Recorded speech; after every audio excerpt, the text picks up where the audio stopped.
You missed a spot, Harold Carter said while my 6-year-old granddaughter stood frozen, with pink frosting dripping from her eyelashes and down the front of her little yellow birthday dress.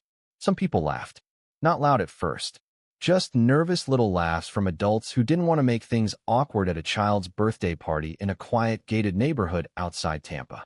Sophie looked around the backyard like she didn't understand what had just happened. Then her bottom lip started shaking. "Grandpa," she whispered to me, barely able to breathe through the crying. Harold actually smirked at her. "Oh, come on," he said, waving his beer bottle around like this was all one big joke. "Kids today are way too sensitive." My daughter Emily looked horrified. "Harold, what is wrong with you?" she snapped, rushing towards Sophie, while frosting slid off the child's cheek onto the patio stones. But Daniel, my son-in-law, just stood there near the grill with his hands in his pockets like he'd gone somewhere else in his head. And that right there was the moment I realized nobody in that family was ever going to protect my granddaughter except me.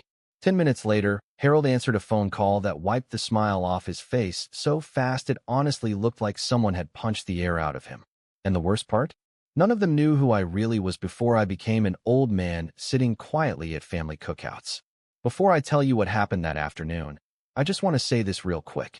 If this story truly resonates with you, only if it speaks to your heart, consider liking the video and subscribing to the channel. And I'd genuinely love to know where you're watching from tonight.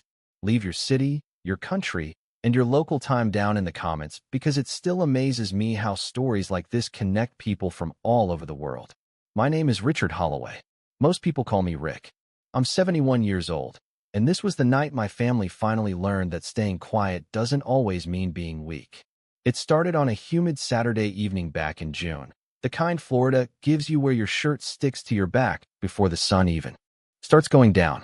Emily had rented one of those inflatable princess castles for Sophie's 6th birthday, and the whole backyard looked like something out of a Pinterest board. Pink balloons tied to white lawn chairs, plastic flamingos around the pool, a long folding table covered in presents, and little paper crowns.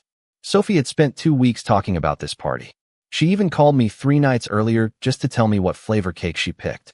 "Vanilla with strawberry filling, Grandpa," she'd said proudly. "And Mom said I can wear sparkles." I remember laughing softly into the phone. "Well then, this sounds like a very serious event." "It is serious," she whispered dramatically. "I'm turning 6. That little girl had the gentlest heart I'd ever seen in a child. She cried during dog food commercials. She apologized to furniture after bumping into it. Emily once told me her kindergarten teacher called her the tiny grandma because she always worried about everybody else before herself. Which is exactly why what happened at that party hit me the way it did. I arrived around 4:30 with Sophie's present in the passenger seat beside me. A little silver charm bracelet with tiny Disney characters on it. My late wife used to buy charm bracelets for Emily every birthday, and I suppose part of me wanted to keep something from the old days alive. Emily hugged me the second I stepped through the side gate. "Thank God," she muttered under her breath while balancing a tray of burger buns. "You're early." "That sounds less like gratitude and more like a cry for help," I joked quietly. She forced a smile, but I could see tension all over her face. Then I heard Harold laughing from across the backyard. Loud, booming, the kind of laugh designed to make sure everybody notices him. He was standing near the outdoor bar with 2 of Daniel's cousins, telling some story about a waitress he'd put in her place at a steakhouse the week before. I told her if she can't remember a simple bourbon order at her age, maybe she ought to apply at a gas station instead, he said proudly. One cousin laughed hard. The other looked uncomfortable. Harold noticed me near the gate and lifted his beer slightly. "Rick," he called out. "Didn't think you'd make the drive." "Traffic wasn't bad," I answered calmly. "Well," he said with a grin that never reached his eyes. "Try not to look so miserable today. It's a party." Emily quietly leaned toward me while fixing paper plates on the table. "Please don't start with him," she whispered. That caught my attention immediately because I hadn't said a single thing yet, which meant this had already been going on before I got there. And when I looked back toward Harold, I noticed something else. Daniel wasn't laughing anymore. He was staring at the ground while Harold talked over everyone around him like a man who had never once in his life been told no. And for the first time that evening, I started realizing there was something much uglier happening underneath this family than I'd been allowed to see. I had known Harold Carter for almost 8 years by then, And in all that time, I do not think I had ever once seen him speak to another person without trying to establish dominance first. It was always little things. Tiny comments. Tiny humiliations. The kind people brushed off because confronting him was exhausting. About 20 minutes after I arrived, I watched him stop one of the neighborhood boys near the pool. The kid could not have been older than 9. He was carrying a paper plate with a hot dog and chips on it when Harold pointed at his sneakers and laughed. "What are those things?" he asked loudly. "Moon boots." The boy looked embarrassed immediately. "My mom bought them," he mumbled. Harold grinned and slapped Daniel on the shoulder. "See? That is why kids need fathers around. Somebody has got to stop them before they walk outside looking ridiculous." A few people chuckled, not because it was funny, because Harold had trained everyone around him to laugh first and think later. I noticed Sophie standing beside the bounce house watching the whole interaction quietly while holding the little plastic tiara on her head to keep it from falling off. She had that look children get when they are trying to figure out whether adults are safe people or dangerous people. Emily came over carrying a tray of Capri Suns and whispered under her breath, "He has been drinking since noon. Does Daniel ever tell him to back off?" I asked quietly. She gave a tired little laugh that did not sound amused at all. Daniel spent his entire life trying not to upset him. That explained more than she probably realized. Daniel was a decent man in a lot of ways.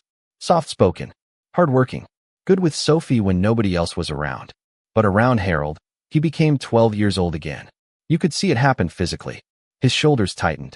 His voice changed. He stopped making eye contact.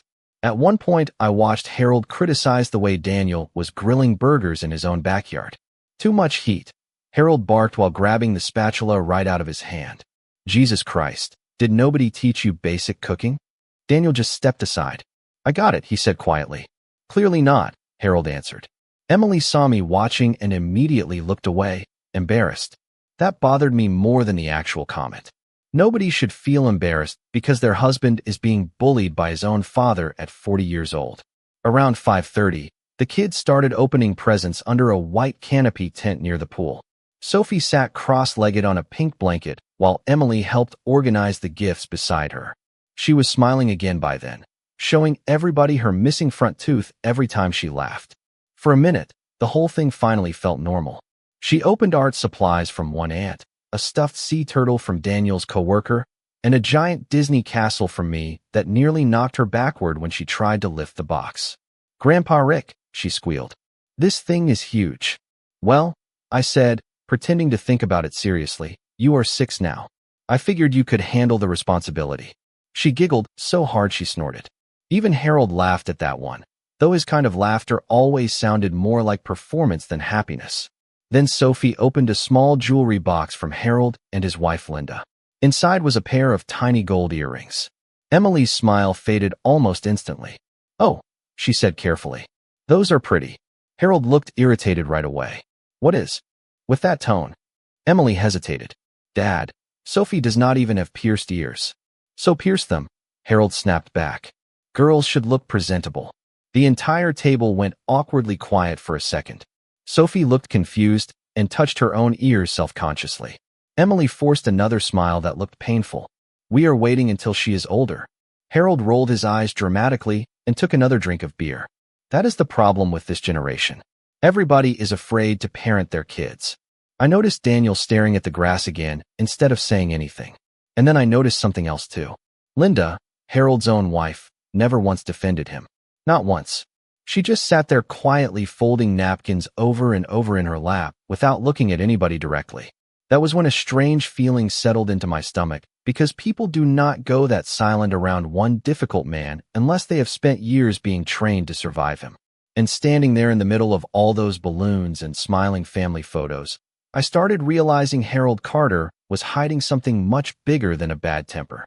About an hour into the party, I was standing near the pool helping Sophie unwrap plastic from one of her new dolls when my phone started vibrating in my pocket. I almost ignored it. I usually did during family events. But when I glanced at the screen and saw the name Michael Grayson, I stepped away toward the side fence to answer. Michael had been on the board of the Gulf Children's Foundation with me for nearly 15 years. "Rick," he said immediately, sounding excited. "Please tell me you are sitting down." I laughed quietly.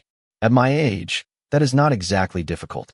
The hospital approved the expansion this morning, he said. The pediatric wing is officially moving forward, and the donors agreed to name the Family Counseling Center after Claire. For a second, I could not speak. My wife had been gone 6 years by then, but hearing her name still hit me right in the chest sometimes. Claire Holloway had spent 28 years volunteering with children recovering from trauma before cancer took her from us. The counseling center had been my project ever since she died. You still there? Michael asked gently. Yeah, I answered quietly, staring out at the lake behind Emily's neighborhood. Yeah, I am here. She would have loved this, Rick. I swallowed hard. Thank you. After we hung up, I stood there for another moment trying to get myself together before walking back toward the party. But the second Harold spotted me, he raised his voice across the yard. Everybody, look alive, he shouted jokingly. Big important businessman over here just took another millionaire phone call. A few people laughed awkwardly again. I noticed Daniel tense immediately. Emily looked irritated. Usually, I would have smiled politely and let it go. That had been my habit for years. Stay calm. Avoid scenes. Do not embarrass your daughter. But something about hearing Claire's name only seconds earlier changed my patience completely. Harold smirked at me from behind his sunglasses. So what was it this time, Rick? Another golf club donation. The old version of me probably would have answered softly just to keep the peace. Instead, I looked him directly in the eye and said, actually, it was a children's hospital. The yard got noticeably quieter. Harold blinked once. Oh, yeah, I continued calmly. We are opening a counseling center for kids dealing with trauma and family instability. Emily slowly turned toward me, surprised by my tone more than my words. Harold laughed again, but weaker this time. Well, he muttered, lifting his beer. That sounds depressing as hell for a birthday party conversation. Not really, I answered. Some adults forget children remember humiliation longer than we think. That landed harder than I expected. Even Daniel looked up at me quickly after I said it. Harold gave me a long stare over the rim of his sunglasses, and for the first time all afternoon, he did not immediately have a comeback ready. Then he shrugged dramatically. Kids need toughening up. Everybody is too soft now. Before I could answer, Sophie came running over holding a dripping popsicle. Grandpa Rick, come see the piñata, she yelled. I smiled instantly. Lead the way. The kids gathered near a big rainbow unicorn piñata hanging from a tree branch while Daniel tried organizing them into a line. Sophie stood in front wearing a tiny pink blindfold that kept slipping sideways. Hit it hard, sweetheart. Emily called out. Sophie swung too early and completely missed. The kids laughed, but harmlessly this time. Sophie laughed too. Then Harold walked over behind her with another beer in his hand. No, no, he announced loudly. That is not how you do it. He took the stick from her gently enough, but there was something performative about the way he did everything. You gotta commit, he said. Watch this. He swung the stick hard enough to nearly knock the piñata completely off the rope. Candy exploded everywhere across the grass. The children screamed excitedly and rushed forward collecting chocolate bars and gummy worms. Everybody clapped except Sophie. She just stood there holding the crooked blindfold in both hands while Harold soaked up the attention again. I watched her face carefully. That little girl had spent her own birthday slowly disappearing into the background while adults laughed at the loudest person in the yard. Then Harold pointed at the birthday cake table near the patio and grinned. All right, he announced. Time for the real fun. And something in Emily's expression changed the second he said those words. The second Harold mentioned real fun, Emily stepped forward so quickly she nearly knocked over a tray of juice boxes beside the cake table. Dad, no, she said immediately. Her voice was calm, but I could hear panic underneath it.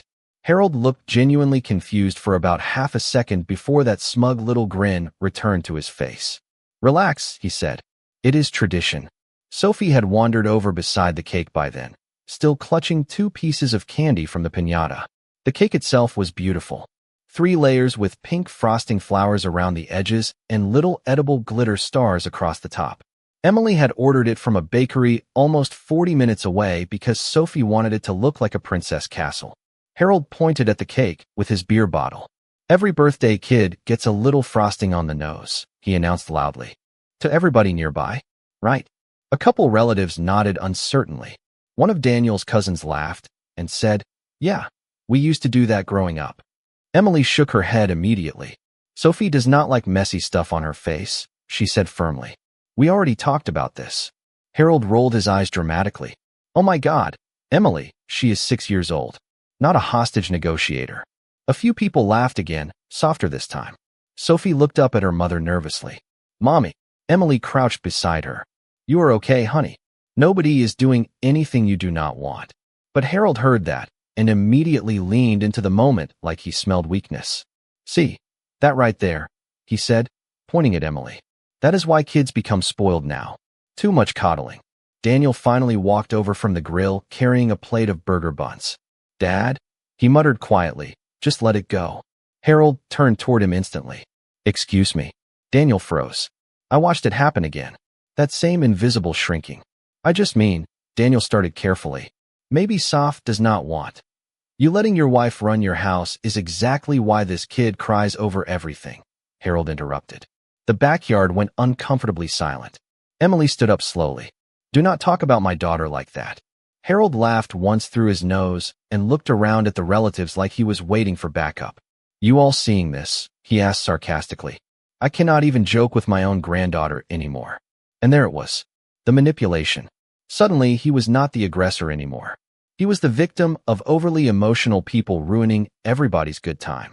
It happened so naturally, I almost admired how practiced he was at it. One aunt immediately stepped in trying to smooth things over. Maybe everybody is just tired from the heat, she said awkwardly. Another relative muttered, It is not a big deal. Even Linda quietly touched Harold's arm and whispered, Maybe just leave it alone. But Harold pulled away from her without even looking down. No, he said loudly enough for everyone to hear. I am tired of people acting like children should never be uncomfortable. Life is uncomfortable. Sophie had gone very quiet beside the table. She was staring at the cake now instead of anybody's face. Grandpa Rick, she whispered suddenly, tugging gently on my hand. Can we sing now? Before I could answer, Harold smiled at her in this fake grandfatherly way that honestly made my stomach tighten. Ah, sweetheart, he said loudly. Grandpa is only playing around. Then he looked directly at the crowd again. Watch. She is fine. That sentence bothered me more than anything else he had said all afternoon because it sounded rehearsed. Like this was not the first time he had pushed somebody too far and then demanded the room reassure him afterward. Emily crossed her arms tightly. Dad, seriously. Stop. But Harold ignored her completely and picked up one of the paper plates beside the cake table. Come here, birthday girl, he said with this exaggerated, cheerful voice adults use when they are trying to force children into situations they clearly do not want. Sophie instinctively took a tiny step backward. Daniel saw it too. I know he did because I watched his jaw tighten. For one brief second, I honestly thought he was finally going to step in. Instead, he looked down at the ground again. And right then, standing under all those pink balloons while the Florida sun started dipping lower behind the lake, I realized the entire family had spent years surviving Harold by sacrificing whichever person was weakest in the moment. And this time, that person was a 6-year-old little girl standing beside her own birthday cake. Everything after that started happening strangely fast and painfully slow at the same time. Emily moved towards Sophie immediately, but Harold stepped in first with that same fake smile still stretched across his face like he honestly believed he was charming. Come on, he said loudly while picking up a handful of frosting from the edge of the cake. It is a birthday party, not a funeral. Sophie shook her head hard enough that her tiara slipped sideways again. No thank you, she whispered. I heard her clearly because I was standing only a few feet away. Harold laughed and looked around the backyard for support. Listen to that, he said. She sounds like a little lawyer already. Some relatives chuckled weakly again. Emily stepped closer. Dad, stop. But Harold had already decided the crowd was with him. That was the dangerous thing about men like him. The second enough people stay quiet, they start believing they are untouchable. You are making her anxious, Emily said carefully, trying to keep her voice level. Harold snorted. No, Emily, you are making her anxious. Then he crouched slightly towards Sophie and held out frosting-covered fingers like this was all some harmless grandfather game. Tiny bit, he said. That is all. Sophie backed away immediately and bumped into the edge of the patio table. I saw panic hit her face right then. Real panic. The kind children get when adults stop feeling predictable. I said no, she whispered. The backyard went completely quiet for a second. Even the kids near the bounce house seemed to sense something was wrong. Then Harold straightened up slowly and looked around like he had just been publicly insulted by a 6-year-old child. "See," he muttered loudly enough for everybody nearby to hear. "This is what happens when kids are raised without discipline." Daniel finally spoke again, but barely above a mumble. "Dad, let us just do candles." Harold ignored him entirely. And then something happened that honestly bothered me almost more than the moment everybody remembers afterward. One of Daniel's cousins pulled out his phone smiling and said, Wait, somebody record this." Another relative laughed nervously and moved closer to the cake table. Suddenly, the entire thing became entertainment. Not one person said, "Maybe leave the kid alone." Not one person stepped between them. People just hovered there waiting to see what happened next, because somewhere along the line Harold had trained everybody that keeping him amused mattered more than protecting whoever he targeted. Emily looked around desperately like she could not believe nobody was helping her. "Seriously?" she snapped at the family. "You all think this is funny?" Linda quietly whispered, "Harold, enough." But even she sounded defeated before the sentence finished. Sophie turned toward me then. I will never forget that part. Her eyes were already glossy with tears, but she was still trying very hard not to cry because children always think adults get angrier if they cry too early. "Grandpa Rick?" she whispered again. I stepped forward immediately. "Come here, sweetheart." But before she could move, Harold reached over suddenly and grabbed the back of the patio chair beside her to block her path. Not hard, not violent, just controlling, just enough to stop her from leaving. "Oh, do not be dramatic," he said. "Nobody is hurting you." Emily raised her voice then for the first time all afternoon. "Move." Harold looked stunned. She dared speak to him like that in front of everybody. "Excuse me." "Move away from my daughter." The entire mood of the party changed instantly. Nobody was smiling anymore. Nobody was eating. The only sound was pool water splashing softly behind us and the inflatable castle blower humming near the fence. Harold stared at Emily for a long second, and I could actually see him deciding whether to back down or escalate. Then his expression changed completely. He smiled again. Calm, relaxed, dangerous. "Fine," he said lightly while raising both hands. "You people want to act like I am some monster over birthday frosting? Fine." Emily pulled Sophie close against her side immediately. But Harold was not done. Men like him are never done once their ego gets bruised publicly. He took a slow drink from his beer, looked around at the uncomfortable relatives surrounding the patio, and said something that made my stomach drop because I realized right then he had been poisoning this family for years long before I ever noticed it. "You know," he said casually, "Claire never let Rick talk to people this way." The second he mentioned my wife's name, the entire backyard went silent. For a few seconds after Harold said my wife's name, nobody moved at all. Even the children had gone quiet without understanding why. Claire had been dead 6 years, but hearing Harold use her like a weapon made something cold settle into my chest. Emily looked horrified immediately. "Dad," she whispered sharply, "do not do that." But Harold just shrugged. With that same lazy confidence he always carried whenever he crossed a line. "What?" he asked innocently. "I am just saying Claire knew how to keep peace in the family." I stared at him for a long moment without speaking. The old me probably would have walked away. That is what I had done most of my life whenever grief got touched too directly. But something inside me had started changing long before that afternoon, and I think part of me finally realized it standing there beside a 6-year-old little girl trying not to cry at her own birthday party. Harold did not even know Claire. Not really.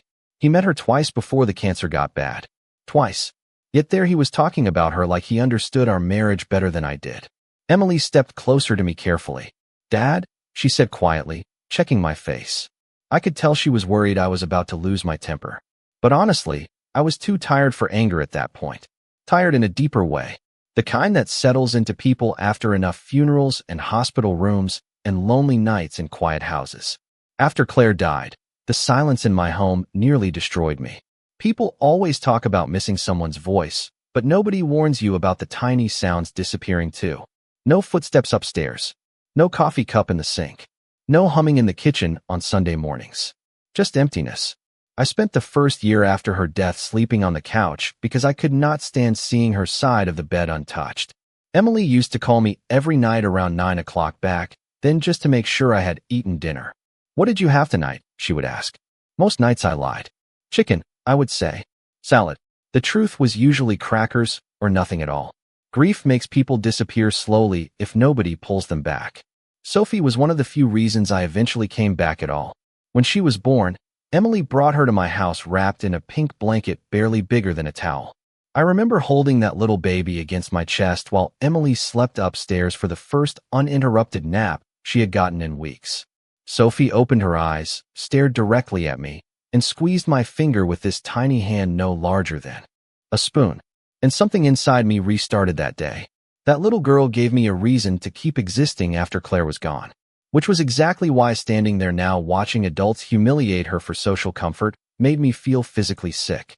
Harold broke the silence again first because men like him cannot survive emotional stillness for very long.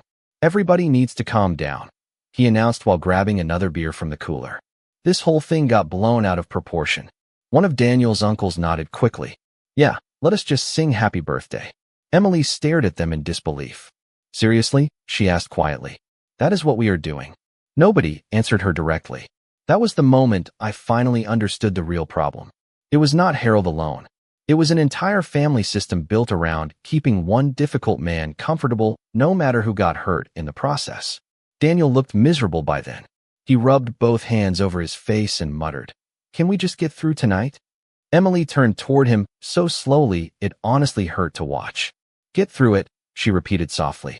"That is all you ever do." Daniel opened his mouth, but nothing came out. Sophie stood beside Emily, clutching the edge of her dress while staring down at the patio stones. The little girl looked smaller somehow than she had an hour earlier. I crouched beside her carefully. "Hey," I said gently, "you want to go wash your hands before cake?" She nodded immediately without looking up.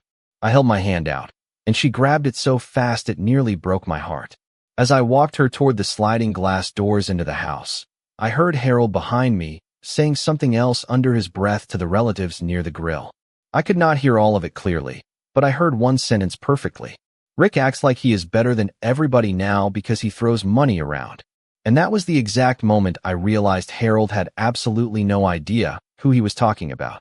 The downstairs bathroom was cool and quiet compared to the backyard. Sophie stood on a little wooden step stool while I wet a washcloth under warm water and handed it to her gently. She wiped her cheeks, carefully without saying much at first. Kids do that sometimes when adults disappoint them. They get very quiet while trying to reorganize the world in their heads. "Does Grandpa Harold not like me anymore?" she finally asked softly. That question hit harder than anything else that afternoon. I leaned against the sink for a second before answering because I wanted to be careful. "This has nothing to do with you, sweetheart," I said. Sometimes grown-ups carry problems around for so long they forget how their behavior affects people. She nodded like she understood more than a 6-year-old should. Then she asked, "Did I ruin my birthday?" "No," I answered immediately. "Not even close." I handed her a clean towel from the rack beside the mirror. "You know what I think?" She looked up at me quietly. "I think your birthday became very important today, just not for the reason anybody expected." She frowned slightly at that, confused, but before she could ask more, there was a soft knock on the bathroom door. Emily stepped inside and closed it behind her. The second Sophie saw her mother, she wrapped both arms around Emily's waist. Emily held her tightly and kissed the top of her head while blinking back tears. "You okay, baby?" she whispered. Sophie nodded against her shirt. Emily looked over at me then with exhaustion written all over her face. "I cannot do this anymore," she said quietly. There was no anger in her voice by then, just weariness, the kind that builds slowly over years. "He ruins every family event," she continued softly. "Every holiday, every dinner, every graduation, and everybody just adapts around him like it is weather." I did not answer right away because she was right. Families like this become experts at emotional survival. They rearrange entire lives around one difficult person until dysfunction starts feeling normal. Emily leaned against the bathroom counter and rubbed both hands over her face. "Do you know what the worst part is?" she asked. "Daniel always apologizes afterward. Always. He says he will talk to him. He says next time will be different." "And is it?" I asked quietly. She laughed once without humor.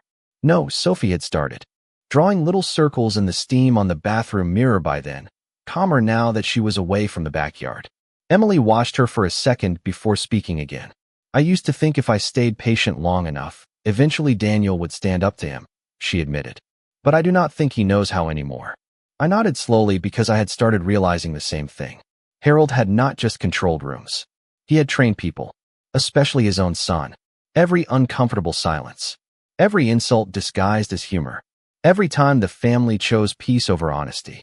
It all built this invisible system where Harold remained untouchable because confronting him cost too much emotionally. My phone buzzed in my jacket pocket again then. Another message from Michael Grayson. I glanced down briefly. Call me when you are free. Important update on the foundation dinner. Emily noticed the name immediately. Foundation stuff? She asked. Yeah. Dad? She said carefully. You never really talk about that part of your life. I shrugged slightly. Most people at cookouts do not want to hear about nonprofit board meetings. But that was not fully true.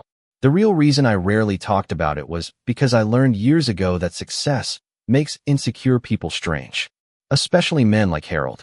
The less he understood about somebody, the more comfortable he felt dismissing them. To Harold, I was just an old widower with decent money and a quiet personality. He had absolutely no idea how many hospitals, foundations, scholarship funds, and city projects my name quietly sat behind across Florida. And honestly, I preferred it that way most of the time. Sophie tugged gently on my sleeve then. Grandpa, yeah. Can we still do candles? That nearly broke me right there, because after everything, the only thing this little girl still cared about was whether her birthday could somehow still feel normal. I smiled softly. Absolutely. Emily looked uncertain. I do not know if I even want everybody back around her right now. Before I could answer, voices outside suddenly got louder. Not screaming. Worse. That sharp, uncomfortable sound adults make when tension finally starts. Cracking through fake politeness. Emily looked toward the door immediately. Then we heard Harold's voice again out near the patio, saying something that made Daniel snap back loud enough for all of us to hear him inside the house for the very first time all day. Emily opened the bathroom door first, and all three of us stopped immediately when we stepped back into the hallway. The backyard had gone quiet again, but not the same kind of quiet as before. This one felt sharper. Dangerous. Daniel was standing near the patio table with both hands braced against the edge while Harold stared at him in disbelief. You do not talk to me that way in front of people, Harold snapped. Daniel's face was red. Not angry exactly. More like somebody finally running out of room inside themselves. Then stop humiliating my family in front of people, he shot back. Nobody moved. I do not think anyone there had ever heard Daniel raise his voice at his father before. Linda looked stunned. One of the cousins quietly lowered his phone. Harold laughed once in pure disbelief. Your family, he repeated slowly. Everything you have exists because of me. Daniel shook his head hard. No. Everything I have anxiety over exists because of you. That line hit the backyard like broken glass. Emily actually covered her mouth for a second. Harold looked around immediately for support from the relatives, but nobody jumped in this time. That was the first crack. Tiny, but real. Men like Harold survive because entire rooms participate in protecting their version of reality. The second people stop helping carry it, everything underneath starts wobbling. I stepped out onto the patio quietly with Sophie beside me still holding my hand. Harold noticed me instantly and straightened his shoulders again like he needed to regain control fast. Oh good, he said sarcastically. Maybe Rick can explain to everybody why his son-in-law suddenly thinks he is a therapist. Usually, I hated public confrontation. Claire used to joke that I could diffuse almost any situation by becoming quieter than the other person. But standing there that evening, looking at my granddaughter hiding partly behind my leg while grown. Adults competed for dominance around her birthday cake. Something inside me felt strangely calm for the first time all day. Actually, I said evenly, Daniel sounds exhausted. Harold scoffed loudly. Of course you would say that. Then he took another drink and added, people with money always think they understand life better than everybody else. I almost smiled at that because Harold still believed my life had been easy. He had no idea I spent my 20s sleeping in a pickup truck outside construction sites while trying to keep a failing business alive. He had no idea Claire and I lost our first child halfway through a pregnancy and nearly lost our marriage under the weight of grief afterward. He had no idea the first hospital wing I ever funded happened because I spent nights sitting beside my wife while poison dripped into her veins through clear plastic tubes. Men like Harold see calmness and assume weakness because they have never built anything meaningful enough to understand restraint. My phone buzzed again in my jacket pocket. This time I answered immediately. "Rick," Michael said the second I picked up. "I have got good news. The mayor confirmed attendance for Thursday night. They also finalized the donor presentation."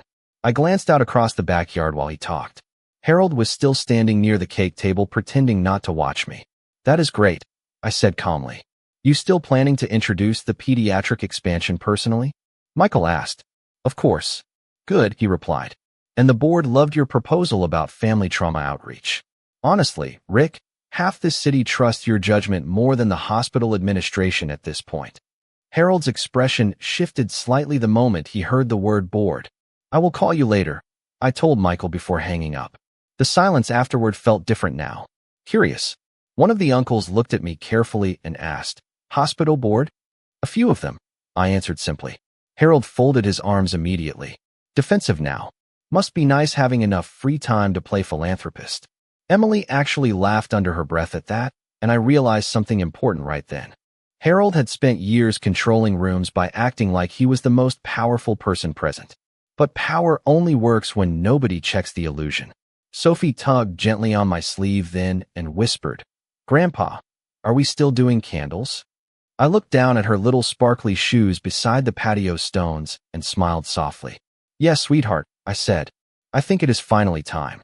Then I looked back up at Harold standing under those party lights with everybody watching him differently for the first time all evening. And I think he realized it too. The candles finally got lit about 15 minutes later, and by then the entire atmosphere of the party had changed in a way nobody could ignore anymore. The backyard still looked cheerful on the surface. Pink balloons drifting gently in the evening breeze. String lights glowing over the patio. Kids chasing each other near the pool with candy stuffed into their pockets. But underneath all of it, people had started watching each other carefully, measuring reactions, rethinking things. Harold stood near the outdoor bar, unusually quiet now, while Linda pretended to reorganize paper plates beside him. I noticed he had switched from joking loudly to observing the room instead, which honestly told me more than anything else could have. Men like Harold only become quiet when they sense control slipping away. Emily carried the cake carefully onto the patio table, while Sophie walked beside her holding my hand. The little girl still looked emotionally tired, but she smiled when everybody started singing. Not a huge smile, just enough to tell me she was trying very hard to salvage what remained of her birthday. Daniel stood directly behind his wife and daughter this time, instead of hiding near the grill. That was new too. Tiny changes matter in families like this. Sometimes one small shift breaks years of unspoken patterns. Halfway through the song, Harold's phone buzzed loudly against the glass patio counter beside him. He glanced at it once and immediately straightened up. "Excuse me," he muttered while stepping toward the side yard near the lake. I watched him go without saying anything. Something in my chest had already started settling into place by then. Not anger, certainty. Emily leaned closer while relighting one of the birthday candles the wind kept blowing out. "Dad," she whispered carefully, "what exactly do you do with those hospital boards?" I smiled slightly. "A lot of meetings. A lot of fundraising dinners. A lot of listening to wealthy people pretend they understand public health." She laughed softly despite everything. Then her expression turned serious again. "Harold mentioned something a few months ago," she said quietly, "about trying to get involved with one of the charity groups downtown. I did not pay attention at the time. That caught my attention immediately, though I kept my expression neutral." "Did he? Something about expanding his dealership partnerships through donor networking?" She shrugged slightly. "You know how he is. Every conversation becomes business eventually." I nodded slowly because suddenly several things from earlier started connecting in my head all at once. The comments about money. The bitterness whenever philanthropy came up. The way Harold reacted the second he overheard Michael mentioning the board. Across the yard, Harold was still on the phone near the lake now, pacing slowly back and forth with one hand on his hip. Even from a distance I could tell his body language had changed completely. Stiffer. Less confident. Daniel noticed it too. "What is he doing?" he muttered quietly while staring toward the fence line. "No idea," Emily answered. Sophie tugged gently on my sleeve then. "Grandpa, can I make another wish?" "You can make as many as you want," I told her. She smiled softly and leaned toward the candles again while everybody gathered closer around the table. But nobody's attention stayed fully on the cake anymore. People kept glancing toward Harold near the water, waiting, watching. The mood had shifted into something heavier now, like a thunderstorm rolling in before anybody hears the first crack of lightning. Then Harold turned suddenly during the phone call and looked directly at me across the yard. I have seen panic in people before. Real panic. Usually right before major financial collapses or legal investigations or public scandals finally surface. Harold had that same look now, except he was trying desperately to hide it behind anger. He ended the call abruptly and started walking back toward the patio much faster than before. Linda saw his face and immediately stood up straight. "Harold?" she asked quietly. He ignored her completely. Daniel frowned. "Dad." Harold stopped only a few feet from the cake table, breathing harder than he had any reason to be after a 30-second walk across a backyard. Then he pointed directly at me in front of the entire family and said, "What exactly have you been telling people about me?" The candles kept flickering softly between us while nobody said a word. Nobody answered Harold right away. The only sound was the faint crackling of the birthday candles slowly melting down into the frosting, while Sophie stood frozen beside the cake looking between all of us without understanding what was happening anymore. Harold pointed at me again, sharper this time. "Well," he demanded, "you want to explain why I just got a call from the foundation board asking questions about my background?" Emily blinked in confusion. "What foundation board?" Harold ignored her completely. His face had gone pale underneath his tan, and for the first time since I had known him, he genuinely looked unsure of himself. I kept my voice calm. "I have not told anyone anything false about you, Harold. Do not play games with me," he snapped immediately. "That call happened right after your little conversation out here." Daniel frowned. "Dad, what are you talking about?" Harold looked around the yard like he was trying to decide how much to say publicly. Then he laughed once under his breath, but there was no confidence left in it now. "Apparently," he muttered, "someone suddenly thinks I am not the right fit for the Gulf Children's Foundation Donor Committee." Emily looked at me slowly. "Dad." I finally stepped away from the cake table and folded my hands loosely in front of me. "Harold," I said evenly, "you were trying to join a pediatric trauma foundation while publicly humiliating a 6-year-old child at her own birthday party."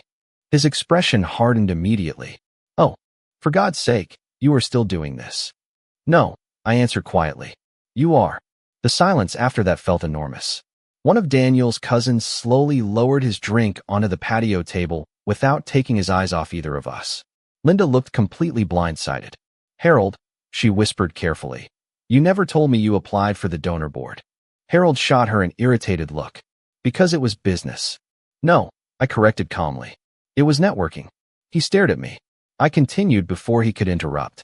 "The foundation committee reviews every applicant carefully. Financial records, public reputation, community involvement, character references." Daniel looked confused now. "Wait," he said slowly while looking at me. "You are part of that review process?" "I helped build it," I answered. That landed harder than I expected. Emily's eyes widened slightly. One uncle actually muttered, "Jesus Christ," under his breath. Harold laughed again, but this time it sounded desperate. "You expect me to believe you have that kind of influence?" I reached into my jacket pocket calmly and pulled out the navy blue invitation envelope Michael had mailed me earlier that week for Thursday night's donor gala. Harold saw the gold-embossed hospital seal immediately. So did everyone else nearby. I handed it silently to Daniel instead. He opened it slowly while Emily leaned closer to read over his shoulder. "Keynote speaker," Emily read quietly. Then she looked up at me again in complete disbelief. Daniel kept reading silently for another second before whispering, "Board chairman?" I nodded once. Nobody spoke after that. Not even Harold. The entire balance in the backyard shifted right there. Not because I raised my voice. Not because I threatened anybody. Just because the truth finally entered the room. Harold had spent years assuming quietness meant irrelevance. Meanwhile, the old widower he kept mocking had become one of the most respected philanthropic figures in the region without ever needing attention for it. Harold's jaw tightened hard. "So this is retaliation now?" he asked carefully. "No," I said. "This is consequence." He stepped closer toward me. "You are really going to damage my reputation over a family misunderstanding." "Your reputation?" I answered calmly. Was damaged the moment you decided protecting your ego mattered more than protecting a child. Emily looked down suddenly, and I realized she was crying quietly now. Not from sadness exactly. Relief. The kind people feel when reality finally gets acknowledged out loud after years of pretending. Daniel still held the invitation in his hands, staring at it like he did not fully recognize me anymore. "Dad," he said softly to Harold, "what exactly did you tell these people about yourself?" Harold did not answer immediately. That was the first real answer anybody had gotten from him all evening. Then his phone buzzed again loudly in his pocket. He pulled it out, glanced at the screen, and the color drained completely from his face. "No," he whispered under his breath before answering. We could all hear the voice yelling through the speaker the second he lifted it to his ear. Harold turned slightly away from the patio while the voice on the other end of the call kept talking loud enough for everybody nearby to hear pieces of it. "You told us Holloway supported your application," the man on the phone snapped. "Do you understand how bad this looks?" Harold lowered his voice immediately and walked several feet farther toward the lake, but by then the damage had already been done. Emily looked at me slowly. "He used your name?" she asked quietly. I nodded once. Apparently. Daniel still held the invitation in one hand while staring toward his father with an expression I had never seen on him before. Not fear. Not embarrassment. Recognition. Like years of confusing behavior had suddenly rearranged themselves into a pattern he could finally understand clearly. Linda sat down heavily in one of the patio chairs and whispered, almost to herself, "Oh my God." The family remained silent while Harold argued into the phone near the fence line. I could hear fragments drifting back toward us through the humid evening air. "That is not what I said. You are overreacting. This is a misunderstanding." But the confidence was gone now. His voice sounded thinner somehow. Smaller. Sophie leaned quietly against my side, holding the edge of my jacket sleeve, while everybody watched the illusion crack apart in real time. After another minute, Harold finally ended the call and stood near the water with both hands on his hips, staring down at the grass. Nobody rushed over to rescue him anymore. That part mattered. Families like this survive by immediately rebuilding comfort around the unstable person. But something had shifted too far now. Daniel walked toward his father first. Slowly, carefully. "Did you really tell people Rick endorsed you?" he asked. Harold rubbed one hand over his face irritably. "I said we were connected." "That is not what I asked." Harold looked up sharply. "Watch your tone." But even that line sounded weak now. Daniel shook his head. "No, I am serious. Did you use his name to get access to the board?" Harold laughed once under his breath. "Everybody uses connections." Without asking, Emily cut in. Harold looked around immediately like he still expected somebody to defend him. Nobody did. One cousin quietly picked up his wife's purse and moved farther toward the pool with their children. Another relative suddenly became very interested in cleaning paper plates off the table. It was subtle, but unmistakable. People were creating distance. Harold noticed it too. "You are all acting insane," he muttered. "Over one stupid party misunderstanding and a networking issue." I finally stepped forward then, keeping my voice calm. "No, Harold. This is not about networking." He stared at me angrily. "Then what is it about?" I looked around the patio slowly before answering because honestly, I wanted every person there to hear it clearly. It is about what happens when somebody spends years treating people like props for their ego. Nobody interrupted. "You embarrassed your own family constantly because everybody learned it was easier to tolerate your behavior than challenge it." I continued evenly. "Tonight you tried doing it to a child. And afterward you still expected the room to protect your pride instead of her feelings." Harold scoffed loudly, but there was panic underneath it now. "You are unbelievable." "No," Emily said, quietly from beside the cake table. "He is finally saying it out loud." That hit harder than anything I had said. Harold turned toward her immediately. "Emily, do not start." "Start," she repeated softly. "Dad, I stopped talking honestly around you years ago." Daniel lowered his head at that. Linda looked like she might cry. Harold stared around the patio again, but the room had changed too much now. Nobody was laughing with him anymore. Nobody was smoothing things over for him. Even the children near the bounce house had wandered toward the far side of the yard while adults stood frozen in uncomfortable silence beneath the string lights. I looked directly at Harold then and said the thing I should have said much earlier in life. You are not welcome around Sophie again until you learn how to behave around her with kindness. His expression hardened instantly. You do not make decisions for my family. Actually, Daniel said quietly from behind him. He is not the only one saying it. Harold turned around slowly. Daniel looked terrified saying it, but he said it anyway. You are not coming around the house for a while, Dad. The silence afterward felt enormous. Harold stared at his son like he genuinely did not recognize him anymore. Then he looked toward Linda, expecting support one last time. She lowered her eyes and whispered, "Maybe they are right." And for the first time all evening, Harold Carter looked completely alone. The party ended quietly after that. Not dramatically. Nobody screamed. Nobody threw anything. In some ways, I think silence hurts more once people finally stop pretending. Harold left without saying goodbye to anyone except Linda, and even that conversation happened in low whispers near the driveway, while the rest of the family slowly cleaned up paper plates and melted ice cream under the patio lights. Daniel stayed outside for almost an hour afterward, helping Emily stack folding chairs while Sophie sat beside me wrapped in a little pink blanket, even though the Florida heat still lingered in the air. Children get cold after emotional days sometimes. She leaned her head against my arm and whispered, "Grandpa?" "Yes, sweetheart. I think. Birthdays are weird." I laughed softly under my breath. Honestly, they kind of are. That made her smile again. A real one this time. Small, but real. Around 9:30, Emily walked over carrying the silver charm bracelet I had given Sophie earlier that afternoon. "She wants you to help put it on," she said quietly. Sophie lifted her tiny wrist toward me while the little Disney charms clinked softly together in the glow of the string lights. Cinderella, Ariel, Belle. Claire used to say charms mattered because every piece represented a memory worth surviving. I fastened the bracelet carefully around Sophie's wrist, and she stared down at it like it was treasure. "Pretty," she whispered. "Very pretty," I agreed. Emily sat down beside me then, exhausted but calmer than I had seen her in years. "Daniel asked his parents not to come over for a while," she said softly. I nodded once. "How did Harold take it?" She looked out toward the dark lake behind the neighborhood fence. "About how you would expect." Then after a pause, she added, "But Daniel did not back down." That mattered more than she realized. Growth in families like ours rarely arrives in dramatic speeches. Usually it starts in tiny moments.